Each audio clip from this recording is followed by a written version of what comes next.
제가 좋아하는 시가 윤동주 시인이 지은 서시입니다. 죽는 날까지 하늘을 우러러 한 점 부끄러움이 없기를 잎새에 이는 바람에도 나는 괴로워했다. 별을 노래하는 마음으로 모든 죽어가는 것을 사랑해야지. 그리고 나한테 주어진 길을 걸어가야겠다. 오늘 밤에도 별이 바람에 스치운다. 그리고 오늘 아침에 제 마음에 이렇게 다가온 말씀은 잎새에 이는 바람에도 나는 괴로워했다. 그 자그마한 생명의 그 이파리에 아주 미세한 바람인데 그 미세한 바람을 그 잎새가 느끼는 거예요. 그것은 그 시인 윤동주가 자기 마음에도 그렇게 잎새에 이는 바람을 스스로가 느끼고 있다는 겁니다. 예수님이 나시고 자라신 곳이 갈릴리였습니다.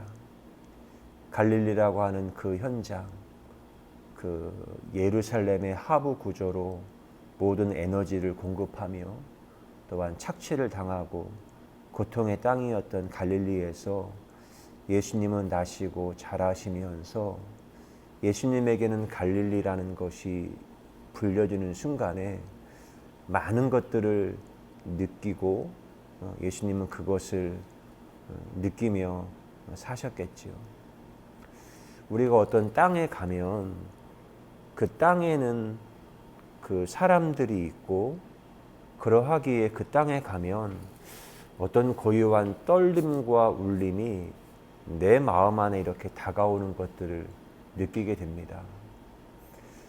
농촌 그 청년들 젊은이들이 다 떠난 이렇게 이제 쇠락해가는 농촌의 어떤 읍내를 여행 중에 이렇게 딱 가보면 그때 느낌이 있어요. 젊은이들은 없고 지나다니는 사람도 없고 간혹 가다가 지나가는 사람들은 70, 80이 넘으신 어르신들만 이렇게 다니고 있으면 그 도시에서 느끼는 어떤 떨림과 울림이 제 마음에도 이렇게 다가오게 됩니다. 근데 그러한 떨림과 울림들이 누군가가 떨림이 왔을 때 내게 이렇게 울림으로 다가와요. 근데 그게 이렇게 마치 소리가 증폭이 되듯이 동일한 떨림이 이렇게 만나게 되어지면 그 소리가 증폭이 되고 확장이 되면서 점점 큰 소리로 내게 이렇게 다가옵니다. 사람들은 모두가 다 자기만의 고유한 어떤 떨림을 좋아하는 것들, 그런 것들이 있습니다. 제가 그 서울에 있는 쉐라톤 워커힐 호텔을 간 적이 있어요. 근데 자동차를 가지고 들어가는 순간부터 느낌이 다르더라고요.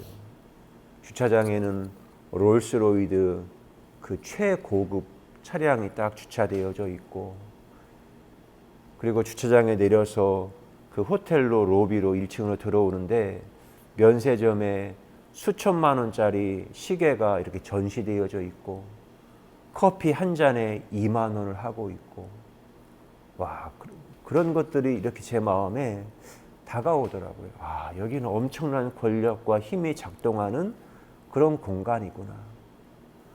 그런 것들을 그 누구가 말하지 않았음에도 불구하고 우리는 그 공간에 가보면 어떤 그 가격에 놀라고 하면서 느끼는 그런 것들이 있습니다.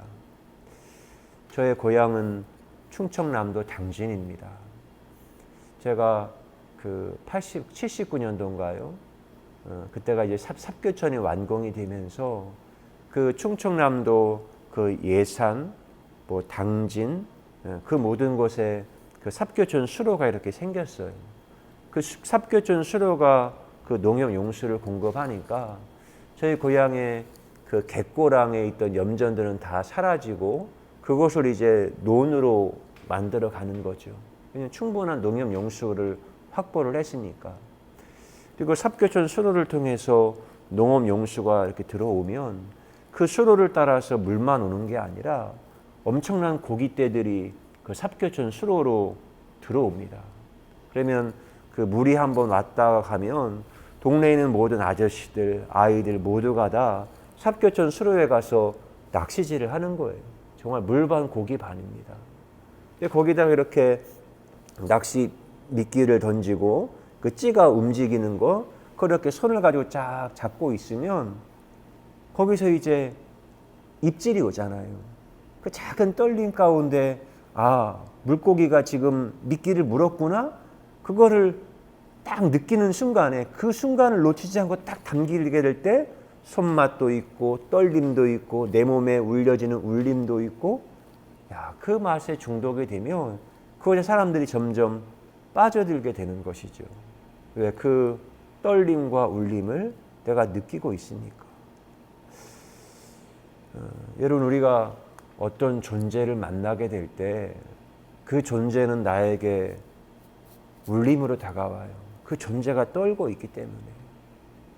출애굽기 3장에 모세가 하나님을 만납니다. 여러분, 음성 소리라고 하는 것은 파동이거든요. 파동으로 울림이 되어서 모세가 하나님의 소리를 들어요. 그 모세가 너무 충격적으로 하나님을 만났을 때 하나님에게 묻지요. 하나님, 당신은 누구십니까? 하나님의 본성, 하나님의 이름에 대해서 모세가 묻는 거예요. 내가 누군가의 이름을 안다는 것은 그 사람의 정체성을 아는 겁니다. 내가 그 사람의 떨림과 울림을 알고 그 사람의 정체성을 알면 안 사람이 그 사람을 움직이고 조종하고 꼭두각시처럼 부릴 수 있어요. 실제로 사람들이 하나님에 대해서 알려고 하는 이유, 아마 모세도 그런 거죠. 당신의 이름이 누굽니까? 내가 누군가를 이해하고 이름을 알게 되는 순간 내가 그보다 높은 위치에 서서 그를 조종할 수 있거든요. 근데 오늘날 지금의 2021년 이 대한민국 기독교의 모습에도 그런 모습이 있어요. 내가 하나님을 안다 해서 하나님을 조종하고 하나님을 조종하면 그 못에 있는 많은 사람을 조종할 수 있는 것 아니겠어? 그런 위험한 생각을 가진 이도 있습니다. 근데 모세의 질문 앞에 하나님의 대답은 내가 나의 이름을 알려고 묻지 마라. 나는 나일 뿐이다. 나는 스스로 있는 자다. 그렇게 말하는 거예요. 하나님이 자기의 실체를 정확히 말하지 않아요. 나는 스스로 있는 자다. 나는 무엇이다. 이거는 내가 만나는 어떤 맥락마다 상황마다 하나님이 어떤 분이신지를 하나님은 그 상황마다 맥락마다 생명에 접속하면서 당신이 어떤 분이신지를 드러내시는 하나님이라는 겁니다. 오늘 많은 사람들이 하나님을 알고 싶어서 여기저기 막 찾고 인터넷을 막 따라 유람을 하고, 저도 그런 게 있지만 하나님은 이런 분이다 이렇게 말하지만 제가 요즘 더 느끼는 것은 삶에는 답이 없다는 거예요. 제가 오늘 이 SNS를 하다가 한 4년 전에 쓰셨던 교수님의 글을 만났어요. 그분이 이렇게 말해요. 오늘도 알고 싶은 것이 많아서 인터넷을 따라 유람하지만 모든 것이 해답을 가지고 있는 것이 아닙니다. 답을 찾았다고 소리치는 사람들은 모두 거짓말쟁이입니다. 삶에는 답이 없습니다. 오직 신비와 경외만 있을 뿐입니다. 어린 새가 어미 새에게서 먹이를 기다리듯 교인들은 목회자들에게서 답을 기다립니다. 기다린다고 모두 답을 만들어 바치는 것은 잘못하다가 보면 자폐증에 걸리게 합니다. 자폐증이란 자기의 성숙의 문을 걸어 잠그는 것이기 때문에 하나님을 만날 수 없습니다. 하나님을 만나는 것은 내가 답을 찾는 게 아니라 오직 내가 신비와 경외함 가운데 하나님 앞에 서는 거예요. 그 신비와 경외함 가운데 하나님 앞에 서면 하나님은 모든 상황 가운데 당신이 그 떨림을 통해서 바람을, 그래서 성령을 바람에 비유하잖아요. 바람은 파동이거든요. 그 바람과 파동을 통해서 하나님이 어떤 분이신지를 스스로 그러함을 따라 드러내시는 거예요. 저는 그 하나님이 좋거든요. 제가 만나는 상황마다 맥락마다 그 떨림이 너무 강하게 올 때는 저는 시를 짓게 되고, 교수님이 이런 표현을 써요. 목사가 너무 답을 만들어서 성도에게 주려고 하다가 보면 자폐증에 걸리게 된다. 성도들이. 자폐증이란 자기 성숙의 문을 걸어 잠그는 것이다. 자폐증은 어떤 거냐면 외부를 향한 그 창문, 문을 걸어 잠그고 자기만의 세계에 갇혀 있는 사람을 자폐증이라고 하거든요. 그 사람이 어떤 높고 낮음을 말하는 게 아니라 그 자폐증은 문을 많이 닫아두고 살아요. 보통의 사람들보다. 그러니까 그 창문과 그 모든 걸 걸어 잠그고 살다가 보니까 외부 세계에 들어오는 바람과 이런 것들을 잘 느끼지 못하는 어떤 연약함, 그런 것들을 그 자폐증을 가지고 있는 이들이 가지고 있는 겁니다. 근데 지금 2021년 대한민국 기독교의 모습이 그 모습이에요. 외부에서 이 상황과 맥락은 엄청나게 바뀌어 있어요. 외부에서 지금 바람이 불어오거든요. 심지어 거기에 코로나 팬데믹이라는 상황의 바람도 들어와요. 그런데 그 바람이 두려운 거예요. 그 외에 새로운 바람을 어떤 분명한 실체를 가진지를 모르거든요. 그 외부의 상황의 바람을 모르니까 오히려 더 두려우니까 담장을 치고 성벽을 만들고 창문을 꼭꼭 걸어 잠그고 그 자기만의 세계에 더 갇히고 있는 기독교의 모습은 아닌지. 교수님이 하신 말씀이 다가와요. 삶에는 답이 없습니다. 오직 신비와 경외만이 있을 뿐입니다. 저는 이 세상에서 끊임없이 상황과 이 많은 것들은 바뀌고 있거든요. 그런데 거기에서 보면 이 정도의 차이일 뿐이지 이게 딱 이거다. 이게 딱 답이다. 함부로 말하고 어떻게 이것을 내가 갈 수 있겠는가. 지금부터 한 12, 13년 전 그쯤에 우리나라에서 그런 질문이 나왔던 적이 있어요. 당신에게 100억이 생긴다면 교도소에서 한 5년 갔다 올 수 있겠는가? 우리 아이들과 대화하고 이야기하다가 요즘 아이들 생각하면 100억? 100억 그게 어딘데? 뭐 그냥 갔다 오지. 근데 그러다가 어떤 문제가 생기냐면 그 5년이라는 시간이 1년이라는 시간이라면 한 달로 바뀐다면 이건 또 달라지는 거예요. 제가 예능 프로그램 그걸 보다가 알쓸 신작이라는 예능 프로그램을 보다가 과학자인 정재승하고 그리고 작가인 유시민 선생이 함께 대화를 나눴어요. 근데 거기에 논쟁이기보다는 삶에 그동안 있었던 질문에 대한 그런 화두를 던지더라고요. 과학기술이 이제 엄청나게 발전하고 있습니다. 지금 아시죠? 과학기술이 엄청 진보해요. 근데 이 과학기술이 우리 인간이 극복할 수 없는 문제에 대한 이제 해답을 과학기술이 주고 있어요. 근데 어떤 억만장자, 세계 최대의 갑부가 어떤 불치병에 걸렸어요. 그런데 그 사람을 냉동인간에 넣었다가 5년 후면 신기술이 발전을 해요.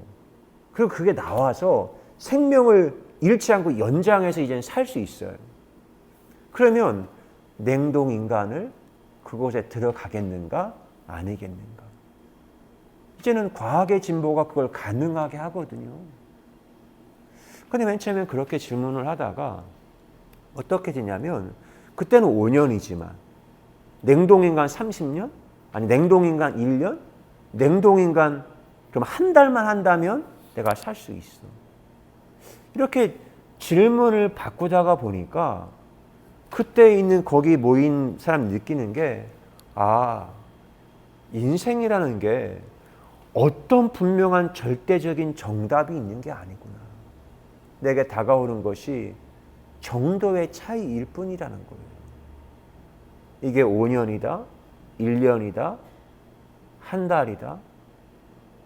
그렇게 바뀌게 되면 사람들의 생각이 혼돈 가운데 빠져드는 거예요. 근데 거기에 대해서 내가 어떤 선택을 내가 하게 될 것인가. 하나님은 모든 상황 가운데 나에게 미세한 떨림으로 다가와요.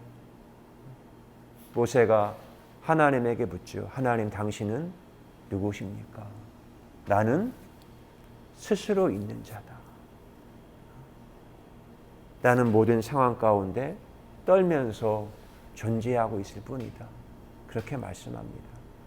오늘 또 우리가 오늘 하루를 삽니다. 내가 만나는 모든 상황들이 있지만 하나님이 내게 이 떨림으로 다가올 때 나의 심령의 고요한 파동을 통해서 저는 오늘 또 하나님과 함께 어우러지며 하나님과 함께 거룩한 입맞춤을 하고 춤을 추는 그런 삶을 기대하며 오늘을 출발합니다. 거룩하신 하나님 감사합니다. 날마다 하나님은 우리에게 새로운 모습으로 현현하며 내게 다가오십니다. 어제는 이런 파동으로 오늘은 또 다른 삶의 주파수를 바꾸어서 새로운 모습으로 내게 다가오십니다. 그러하기에 내가 늘 깨어 있어야 합니다. 하나님을 만나는 방법은 내가 하나님 앞에 경외하며 그 신비함에 놀랄 것이라는 그 삶의 태도를 가지고 주님 앞에 서는 것입니다. 물론 그 마음과 태도를 가지고 시인이 잎새이는 바람에 떨었던 것처럼 그 자그마한 미세한 떨림 앞에 하나님을 느끼며 하나님과 함께 춤을 추는 오늘 하루의 삶이 되게 하신 것 감사드립니다. 감사드립니다. 사랑합니다. 예수 그리스도의 이름으로 기도드리옵나이다. 아멘.